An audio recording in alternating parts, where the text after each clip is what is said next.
Президент Садыр Жапаров талаш тартыш жараткан видео боюнча суроолорго жооп берди. Ал кабарга курган маегинде 1 грамм алтынды эч ким уурдай албайт. Өкмөткө тиешелүү кендерге жана Кара Балтадагы аффинаждык заводко онлайн режимде иштеген видео байкоочу камераларды орнотконбуз деп билдирди. Эгер кокус эле кимдир бирөө жолун таап мамлекеттик мекемелерден 1 килограмм алтынды уурдап кармалса, мейли ким болбосун 100 эсе кылып мамлекетке кайтарабыз, деди президент.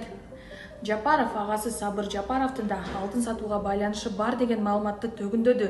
Өлкө башчы туугандары тескерисинче Кыргызстанга инвестиция тартып келип жатканын белгилеп, президенттик мөөнөтү бүтүп кызматтан кетип жатканда бир туугандары балдары кайсы тармакка канча каражат салганын ачыктап отчет берерин айтты. Президент бүгүнкү күндө алтындын кору 52 тоннаны түзөрүн кабарлады. Кыргыз алтындан 2020 жылга чейин таза киреше болгону 340 миллион сом гана болгон, 2021 жылы дароо эле 2 миллиард 700 миллион сомго көтөрүлгөн.